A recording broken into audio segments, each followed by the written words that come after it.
연중 제14주간 목요일에 보내드리는 오늘의 강론. 담당의 천주교 대성교구 둔산동 성당 권선중 신부입니다. 오늘 복음은 마태복음 10장 7절에서 15절까지의 말씀입니다. 그때 예수님께서 사도들에게 말씀하셨다. 가서 하늘나라가 가까이 왔다 하고 선포하여라. 앓는 이들을 고쳐주고 죽은 이들을 일으켜 주어라. 나병 환자들을 깨끗하게 해주고 마귀들을 쫓아내어라. 너희가 거저 받았으니 거저 주어라. 전대에 금도 은도 구리 돈도 지니지 마라. 여행 보따리도 여벌옷도 신발도 지팡이도 지니지 마라.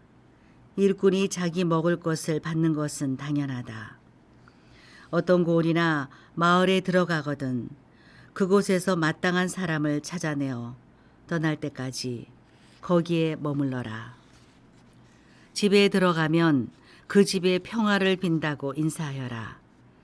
그 집이 평화를 누리기에 마땅하면 너희의 평화가 그 집에 내리고 마땅하지 않으면 그 평화가 너희에게 돌아올 것이다.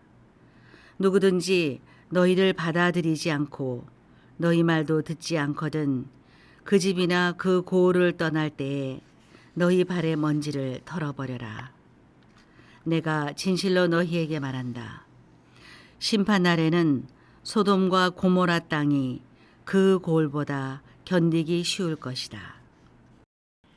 대전 가톨릭 평화방송 애청자 여러분 안녕하십니까? 유대인 랍비들의 성경에 대한 설교식 주석서인 미드라시에 이런 이야기가 있습니다. 어느 날 다윗 왕이 궁중에 우두머리 보석 세공인을 불러 명령을 내렸습니다. 나를 위하여 반지 하나를 만들어라. 거기에 내가 매우 큰 승리를 거두어 그 기쁨을 억제하지 못할 때 그것을 조절할 수 있는 글귀를 새겨 넣어라. 그리고 동시에 그 글귀가 내가 절망에 빠져 있을 때는 나를 이끌어낼 수 있어야 하느니라. 왕의 명령을 받은 보석 세공인은 명령대로 곧 매우 아름다운 반지 하나를 정성을 다해 만들었습니다. 그러나 마땅한 글귀가 생각나지 않아 걱정하고 있었습니다. 보석 세공인은 며칠을 고민하다가 솔로몬 왕자를 찾아갔습니다. 그에게 도움을 구하기 위해서였습니다. 왕의 황홀한 기분을 절제해주고 동시에 그가 낙담했을 때 복돋워 드리기 위해서 도대체 어떤 말을 써넣어야 할까요? 솔로몬 왕자가 대답했습니다. 이런 말을 써넣으시지요. 이것 역시 곧 지나가리라. 왕이 승리의 순간에 이것을 보면 곧 자만심이 가라앉게 될 것이고 그가 낙심 중에 그것을 보게 되면 이내 표정이 밝아질 것입니다.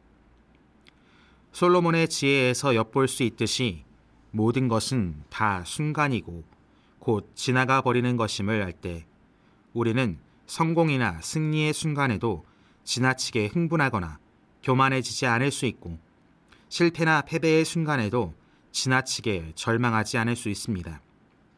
하지만 이것을 알고 있음에도 참으로 그 순간에 집착하는 우리입니다. 오늘 복음에서 예수님께서는 당신께서 뽑으신 12 제자들이 하느님 나라를 선포하도록 세상에 파견하십니다.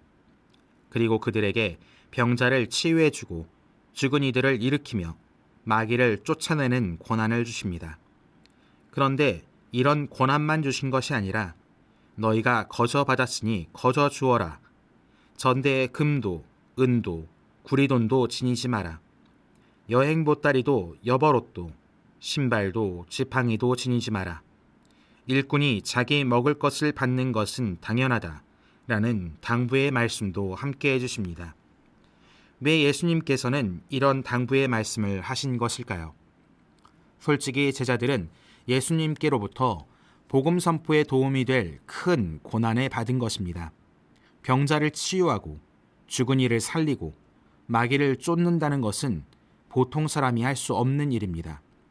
이런 일들을 하게 될 제자들은 분명 자만하게 될 수 있었기에 예수님께서는 너희가 거저 받았으니 거저 주어라 라는 말씀을 하신 것이라고 할 수 있습니다.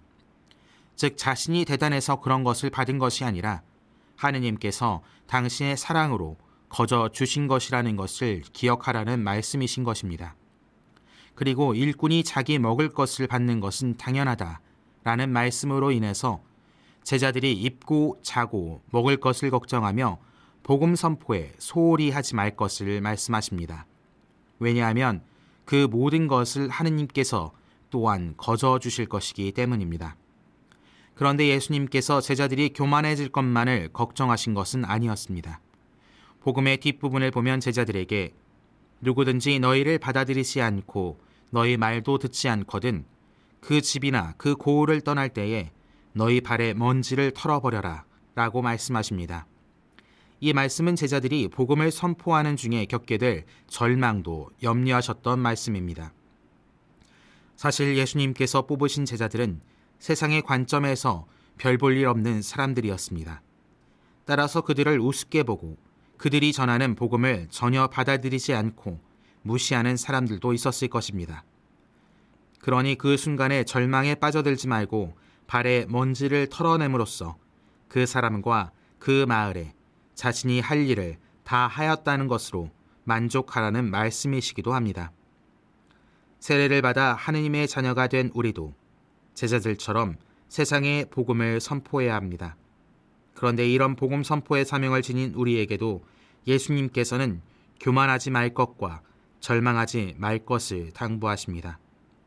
지금 당장 우리가 느끼고 있는 성취감이나 절망감은 모두 순간적인 것입니다. 모든 것이 다 지나갈 것입니다. 우리에게 중요한 것은 지금 우리에게 주어진 현재라는 것을 기억해야 합니다. 오늘 하루, 아니 지금 이 순간 하느님의 나라를 세상에 알리는 데 최선을 다할 수 있는 우리가 되길 함께 기도했으면 좋겠습니다. 오늘의 강론, 지금까지 담당해 천주교 대성교구 둔산동 성당 권성중 신부였습니다. 내일도 권성중 신부의 강론이 계속됩니다.